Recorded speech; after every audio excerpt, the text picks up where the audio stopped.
Olá, tudo bem? Começa agora mais um Vida e Saúde. Pode chegar, ficar à vontade e aproveitar as dicas que o programa preparou para você.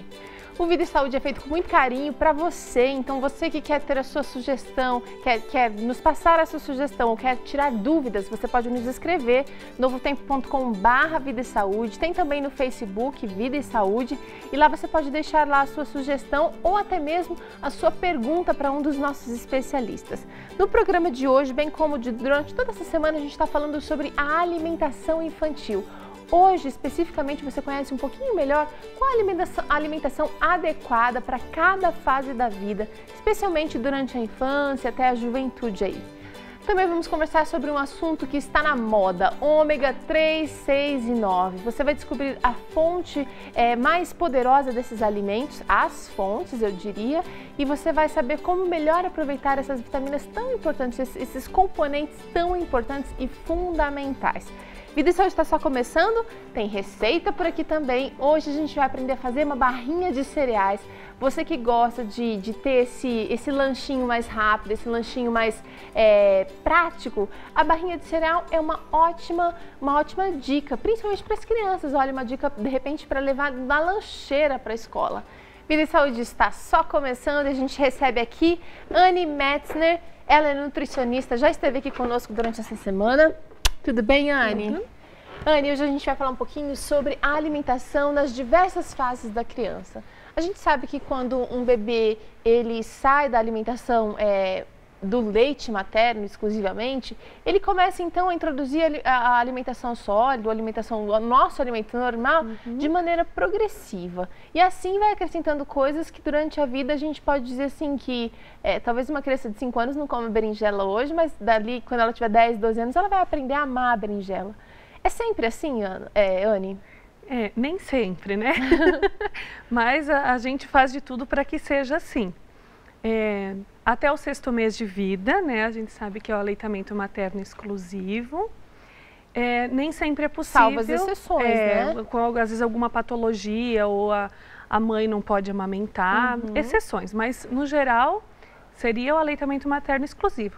Se a gente pensar que o leite, né, é um alimento líquido, Deus criou o leite, né, por ser líquido, sabiamente, porque o neném não tem dentes, né, para mastigar. E por isso 6 meses, logo depois começam a nascer os dentes e sucessivamente a alimentação dessa criança vai se tornando cada vez mais sólida. Por isso que assim que a gente desmama a criança, começa a se introduzir, não desmama totalmente, né? Progressivamente, entre mamadas e alimentação, a gente começa a inserir as papinhas, as frutas, né, as leguminosas, mas gradativamente e depois a alimentação sólida normal, que a família come normalmente.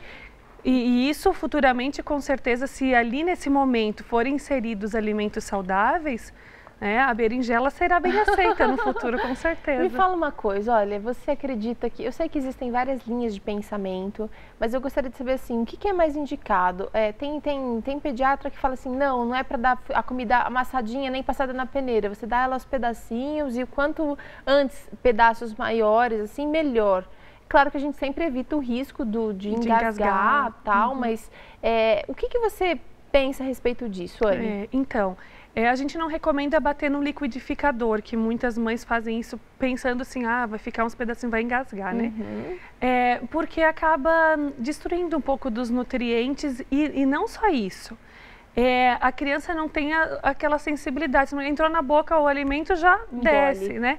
Não tem a sensação do paladar, não consegue sentir o gosto do alimento, né? Fica muito prejudicado o carboidrato, a digestão dele começa pela boca. Então, se você mal deixa o alimento na boca, já engole, a digestão não foi completa, né? Teve uma prejudicação ali do nutriente. E quando você bate, por exemplo, mesmo que seja um arroz integral, com hortaliças que realmente sejam assim bastante fibrosas, quando você bate no liquidificador, por exemplo, acaba perdendo um pouquinho dessa fibra? O problema ali da fibra vai ser a questão da mastigação mesmo, né? Você vai perder... Não, porque a gente não aconselha alimentos totalmente sólidos. Infelizmente, tem algumas dietas radicais aí da moda que preconizam em alimentos somente líquidos, as dietas das sopas, por exemplo. Isso é totalmente prejudicial à saúde, né?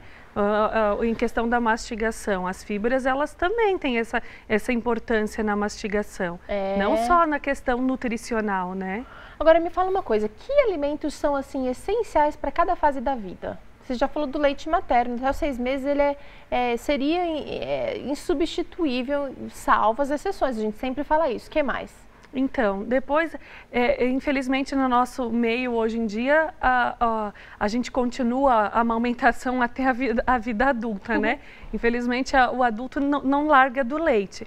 Então, nesse primeiro momento seria o leite mesmo, o alimento que foca ali. Mais tarde, assim, naquela fase que a criança está depois de 1 ano e 3 anos que está pré-escolar ali, eu acredito que os alimentos mais coloridos, em casa com a família, que nem eu falei, não tem um alimento específico, não posso dizer assim, que nem o leite é dos primeiros 6 meses, não posso dizer que tem um alimento específico. Tudo a gente tem que dar com parcimônia, né? E para que oferecer esses alimentos diversificados nessa idade pré-escolar? É estratégico isso, exatamente, né? Para quando chegar na idade escolar, às vezes tem a influência de um amiguinho, né? Ou às vezes até em casa você acaba se falando assim, sem perceber, que você não gosta de determinado alimento. Por exemplo, as cores, né? São muito importantes para as crianças. E às vezes elas acabam recusando o verde no prato. Mas tem que entender também que é só uma fase, eu acho que exatamente, a gente precisa ter maturidade também para não forçar. Não, de maneira alguma se deve forçar. Que vai criar um efeito negativo depois, né? Exatamente, e nem sempre, e não é só nos alimentos verdes que tem determinados nutrientes. Naqueles nutrientes verdes também tem em outros alimentos de outras cores, então não precisa ser forçado a ingestão daquele determinado alimento. Tá certo, você está conferindo aqui junto comigo a alimentação para cada fase da vida, especialmente durante a infância. Doutora Anne volta com a gente durante essa semana, então por enquanto muito obrigada, doutora. Por nada. Vamos checar o que o Felipe vai preparar para a gente hoje, aliás, o que ele vai usar para a culinária de hoje, que é barrinha de cereal. Barrinha de cereal. Tá cheirosa essa barrinha, hein, Felipe? Tá? Bastante. Super gostosa, super nutritiva, a criança pode levar para o lanche da escola, então já tem uma opção para você fazer e realmente deixar ele guardado para ela levar. O que você vai usar, Felipe? Vou usar uma coisa super simples, vamos lá. Eu vou usar uma xícara de mel, então eu tenho aqui, uma xícara de mel. Vou usar também uma xícara de linhaça, posso triturá-la junto. Vou usar 4 colheres de óleo,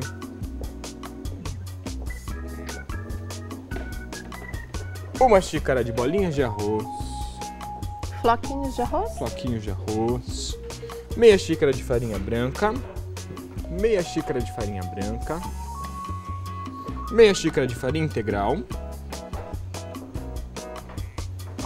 2 xícaras de aveia, certo. E aqui eu tenho pelo menos 8 unidades de banana passas e 1,5 xícaras de castanhas do Pará trituradas. Ele eu bati tudo junto. Um cheiro maravilhoso, Felipe. Se não conseguir pegar pertinho, ó, tem pedacinhos de banana e tem pedacinhos de castanha do Pará, tá? E aqui pelo jeito tá quentinho também, porque tá um aroma maravilhoso. Acabou de sair. E eu ainda cortei um pouco mais garranchinho, porque eu não sou tão delicado. Não, tá ótimo. Daqui a pouquinho a gente volta, então, para conferir essa receita junto com o Felipe. Barrinha de cereal saudável aqui no Vida e Saúde. Agora a gente conversa com a doutora Leonice de Almeida, ela que é nutricionista também. E vamos falar um pouquinho sobre os ômegas. Tudo bem, doutora? Tudo bem. Bem-vinda ao Vida e Saúde novamente. Doutora Leonice, muito se fala hoje sobre os ômegas. Eu acho que há até uma grande confusão assim com a necessidade desses, posso dizer, óleos essenciais? Sim, eles são óleos essenciais que o corpo ele não produz, então precisa ingerir na alimentação. Só que eu ouvi dizer em algum lugar, não sei se eu vi, se eu li, se eu ouvi, que a gente precisa usar eles numa proporção ideal, senão a gente não aproveita, é verdade? É verdade. A principal coisa aí, ômega 3, 6 e 9, nenhum é mais importante que o outro. Tá. O fundamental está na proporção deles. Aí você vai ensinar isso pra gente hoje. E outra coisa também que é o seguinte, muita gente faz reposição, simplesmente quer tomar a pílula. Tá na moda, você vai em qualquer farmácia hoje, não precisa ser mais uma farmácia como é que fala? De manipulação ou especializada em remédios naturais. As farmácias comuns geralmente tem lá o ômega 3, se eu não me engano. Não, acho que é um ômega, só escrito ômega lá na frente. Explica pra gente então essa história, qual é a diferença de um pro outro e também onde a gente pode encontrar eles de maneira mais natural. Então, o ômega 3, nós podemos encontrá-lo em maior concentração nos óleos de peixe e na linhaça. Tá. Tanto na semente, no consumo da semente, como no óleo da linhaça. Uhum. Tem também nas castanhas, nas nozes, mas a maior concentração está no óleo de peixe. E às vezes a gente vê isso na drogaria, na farmácia, na cápsula, porque encapsularam o óleo do peixe ali, entendeu? Ou encapsular o óleo da linhaça, né? Mas consumir o peixe, tá comendo ômega. Consumir a linhaça também está comendo ômega. E tá comendo na proporção ideal? Então, é aí que tá. Porque o ômega 3... Porque quando a gente vai lá no mercado, a gente vê lá, por exemplo, no óleo de, não sei se de canola ou de girassol, tá escrito fonte de ômega X. Só que a gente sempre fica na dúvida de qual é o ômega que eu realmente preciso e se tá na proporção ideal. Então, o canola, o óleo de girassol, eles são fonte de ômega 6. 6. E ele também tem uma grande concentração no óleo de prímula, que é pouco divulgado. Uhum. Tá? E o ômega 9 está em alta concentração no azeite de oliva. Tá? Agora, o maior detalhe é o balanceamento deles. Qual que deve ser a proporção? A maior quantidade que deveríamos ingerir seria do ômega 3. Em menor quantidade, o ômega 6. E onde a gente encontra o ômega 3 em maior quantidade? Nos óleos de peixe e no semente de linhaça. Então, nesses dois componentes, a gente acha o ômega 3. 3. Tá. 3. E também acha nas castanhas, nozes, só que em menor concentração. Certo. E o ômega 6 lá no prímula, no canola, né, no gergelim. Uhum. O ômega 9 no azeite de oliva. Mas também a gente encontra no gergelim, ômega 9. No abacate, o coco. No abacate, também são ômega fontes. 9. Então, assim, o que é que a gente tem que fazer para quando você ingere uma colher, digamos, de óleo de peixe ou de semente de linhaça, nós temos que ingerir 1/3 só do ômega 6. Então você que toma cápsula, toma lá aqueles suplementos, precisa ficar esperto, porque às vezes você está consumindo ômega, mas não está tomando na proporção... Porque o ômega 3 ele é anti-inflamatório, Tá. O ômega 6 ele é pró-inflamatório. Então existem pessoas que comem muito ômega 6 no dia a dia, que está nos óleos, que está no canola, que está no soja, que está então no gergelim, e aí consome muito isso, e os alimentos, os óleos refinados têm alto teor de ômega 6. Mas não é o ômega 6 que temos que consumir em grande quantidade. É o 3. É o 3. Porque o ômega 6 pode aumentar uma artrite, dor reumática.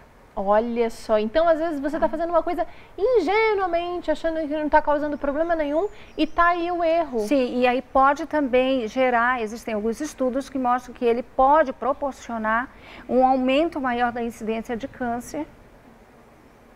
E o 6, né? Então tem que consumir mais o 3, metade ou 1/3 de ômega 6 e consumir o ômega 9 normal, na quantidade que mais ou menos o corpo for aceitando. Porque tem muita gente que não gosta do azeite de oliva, mas deveria tomar para poder balancear. Certo. Tá? E assim, o ômega 3, ele tem benefícios, o 6 também. O 6 ele não só danifica, ele em balanceamento com o 3, eles fazem um benefício muito grande para o corpo. Então o que ele vai fazer? Eles juntos vão fazer, prevenir contra os problemas de arteriosclerose, olha só, problemas coronarianos, tem casos que são tratados pessoas de depressão com ômega 3, porque quando ele começa a faltar no organismo, a pessoa pode ficar ou muito irritada, ou muito depressiva. As crianças, tem um estudo feito que crianças, né, idade escolar e adolescência, eles quando tinham falta do ômega 3, eles ficavam mais irritados. Olha só. Né? Violentos até na escola. Olha só, então quanta coisa a gente precisa prestar atenção, né? Exatamente, então é importante o balanceamento dos ômegas, porque um ajuda o outro no nossos processos, né? De organismo mesmo, de sistema de corpo. Certo. Olha só então, você precisa consumir o ômega, e vou falar aqui ômega 3, 6 e 9, mas na proporção certa, mais ômega 3. Então aumenta aí a quantidade de linhaça, você que faz suplementação, pode tomar ela direitinho, conforme indicado, mas observando as regrinhas de 1/3 dos outros. E também observar que a linhaça deveria não ser triturada e guardada no vidro. Ah, interessante. Porque se a linhaça, tu tritura a semente e guarda no vidro, ela vai rancificar, o ômega vai ficar rancificado. Mas só de sabor ou ele vai perder o valor? Não, ele perde valor e danifica o corpo. Olha só, tá? Então não triturar a semente, guardá-la inteira e quando for usar, triturar. E uma outra dica assim, bem interessante, que é científica, é quando a semente da linhaça for ser usada, primeiro tem que inativar algumas substâncias antinutricionais. Como que a gente faz isso? Porque a linhaça ela é fonte de ômega, mas ela é fonte de fibra também. Então, tem alguns fatores antinutricionais presentes na semente da linhaça que vai prejudicar o corpo com aquela constância de uso da semente. Então, ela vai afetar algumas enzimas do pâncreas. Tá? Se não inativar essas substâncias antinutricionais, como fitatos e oxalatos. Mas como que você neutraliza isso? Levando a semente da linhaça a um meio líquido quente. Eu vou traduzir isso. A uma água quente, a um leite quente, molho, a uma sopa quente, entendeu? Toda um feijão vez que quente. For consumir é melhor, então, melhor em algo quente. Se eu for bater no iogurte, por exemplo, eu devo colocar primeiro um pouquinho de água quente, deixar esfriar para poder levar o meu iogurte. Certo, boa dica então. Uma dica simples que realmente funciona. Doutora Leonice, muito obrigada pela sua explanação aqui. Eu acho que agora a gente vai poder aproveitar melhor os benefícios dos ômegas 3, 6 e 9. Obrigadão, viu? Obrigada. Vamos para um rápido intervalo. Na volta tem receita por aqui. A de hoje é barrinha de cereais. Você aprende junto comigo em 1 minuto.